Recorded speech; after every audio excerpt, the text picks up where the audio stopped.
Bonjour à tous et à toutes. Alors, l'objet de cette capsule, c'est l'analyse Pestel. Donc, on va essayer de comprendre de quoi s'agit-il. En même temps, on va travailler un petit exemple par rapport à cet outil-là. Alors, quand on parle de l'analyse Pestel, pour ceux qui ne le connaissent pas, il s'agit d'un outil d'analyse stratégique très célèbre, très connu, qui peut être sollicité quand on veut, par exemple, réaliser un projet, lorsqu'on veut créer une entreprise. Et donc, avant de prendre des décisions qui sont importantes, des décisions stratégiques, précisons-le, on doit normalement analyser cet environnement dans lequel on se trouve. Alors, d'abord, quand on dit l'environnement, pour une entreprise, l'environnement, c'est quoi? Donc, l'environnement, c'est l'ensemble des éléments exogènes qui peuvent influencer l'activité de l'entreprise. Donc, on veut réaliser notre projet, nous sommes dans un environnement, nous serons présents dans un environnement.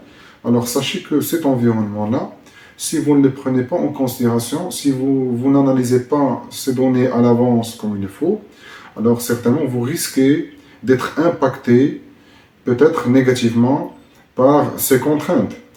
C'est pour cette raison qu'il faut, avant de passer à l'action, il faut bien analyser ces éléments-là exogènes qui nous entourent.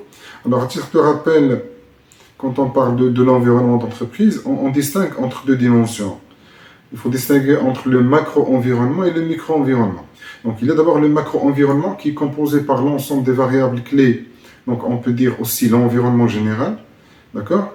Donc, il est composé par l'ensemble des variables clés, des variables globales, qui peuvent avoir un effet sur l'entreprise. Donc, il comprend les aspects politiques, les aspects économiques, les aspects sociologiques, technologiques, les aspects écologiques également, sans oublier les aspects juridiques, tant au niveau national qu'au niveau international. Donc, ça, c'est le macro-environnement. Le micro-environnement, on l'appelle aussi l'environnement spécifique de l'entreprise. Donc là, c'est l'environnement qui est le plus proche, donc qui est composé, par exemple, des clients. Donc les clients de l'entreprise, ses fournisseurs, les banques, bien sûr, avec qui on a donc une relation de financement, les fournisseurs, les concurrents également. C'est ça. Donc finalement, l'environnement d'entreprise se divise en ces deux grandes dimensions.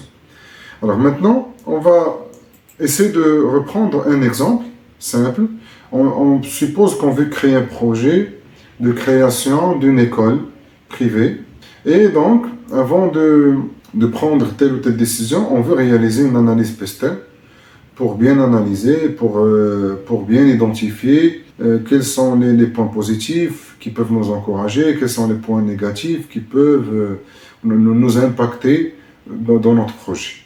Alors là, comme je viens de préciser, l'analyse Pestel, donc ces initiales-là, c'est l'abréviation de l'environnement politique. Donc on commence avec ça, donc avec l'analyse de l'environnement politique. Ensuite, on analyse l'environnement économique. On va analyser l'environnement social ou sociologique. Donc ici, on peut donc dire les deux. On peut analyser aussi l'environnement technologique, l'environnement écologique, et enfin, on va mettre le point sur l'environnement juridico-légal. Alors, par rapport à ce projet-là, au niveau de l'environnement politique, voilà, on constate qu'il y a une volonté politique qui encourage la réalisation de tels projets, c'est-à-dire projets de création d'écoles privées de formation professionnelle. Donc, il y a des sources ministérielles, il y a des déclarations des ministres qui vont dans ce sens. Donc à ce niveau-là, c'est bien. Donc, l'environnement politique est favorable pour la réalisation de ce projet. Ensuite, au niveau de l'environnement économique, là, on a fait donc une analyse, on a analysé l'environnement, les données économiques. On a mis le point sur deux choses. Donc d'abord, on a mis le point sur la faiblesse du pouvoir d'achat des ménages. Voilà, c'est un point important. Un point, bien sûr, c'est une donnée économique, quand on dit une faiblesse du pouvoir d'achat. Donc là, c'est une donnée importante qu'on doit prendre en considération quand on va réaliser notre plan marketing au niveau de la politique des prix. Donc il faut prendre en considération le pouvoir d'achat des ménages en définissant avec précision les tarifs et les prix des différentes prestations. Toujours par rapport à l'environnement économique, on a une deuxième donnée importante. Donc on note, on remarque qu'il y a un certain allègement des taux d'intérêt. Donc c'est-à-dire que les taux d'intérêt évoluent probablement vers la baisse.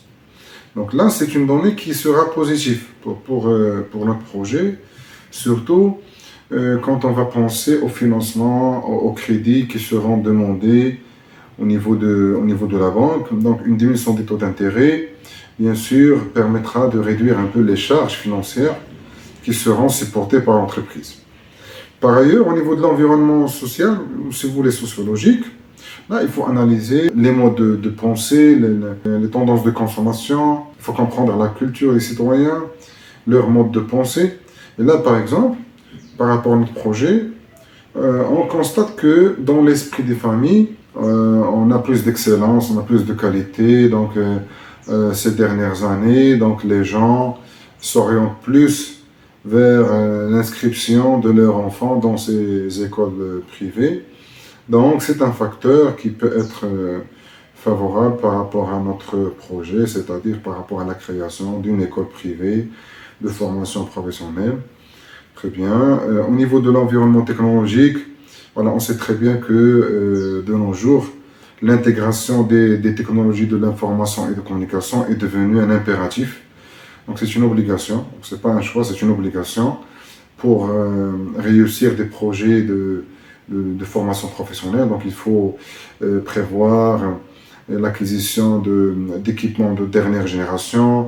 Il ne faut pas oublier qu'il faut alterner entre les modes d'enseignement, bien les modes d'apprentissage en présentiel, mais aussi des modes d'apprentissage à distance. Il faut également prévoir la mise en place d'une plateforme, bien sûr, qui permettra aux apprenants, bien aux étudiants d'accéder de temps à autre pour suivre leurs cours et pour, bien sûr, profiter de leur apprentissage, etc.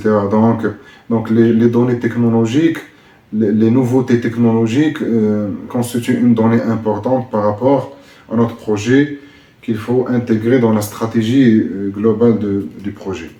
Dans l'environnement écologique, oui, donc c'est par rapport au respect de l'environnement. Donc on doit prendre en considération cette donnée également à travers des activités scolaires, des activités parascolaires, dans le cadre d'une école citoyenne, par exemple, prévoir des activités de recyclage, utiliser donc les énergies renouvelables, donc voilà, pour profiter de cette révolution économique, révolution verte, précisons-le, et donc pour s'inscrire dans cette tendance que tout le monde doit suivre.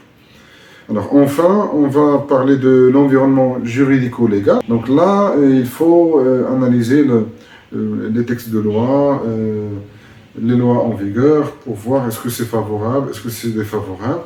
Et là, par rapport à notre projet, on voit clairement que les lois qui sont adoptées par les gouvernements successifs, que sont des lois qui sont favorables à la création de tels projets. Donc c'est bien, à ce niveau-là, c'est un élément positif, bien sûr à condition de respecter un cahier de charge préétabli dans lequel il faut respecter un certain nombre de conditions importantes. Et voilà donc, comme vous voyez, donc l'analyse Pestel, donc c'est une analyse qui permet d'analyser finalement l'environnement dans lequel on compte s'insérer, bien sûr l'environnement dans lequel on compte réaliser notre projet, en vue bien sûr de prendre en considération l'ensemble des données de cet environnement-là pour une bonne prise de décision, pour une bonne formulation de la stratégie. Très bien, donc j'espère que c'est une capsule qui vous a été utile. Je vous remercie pour votre attention et à très bientôt.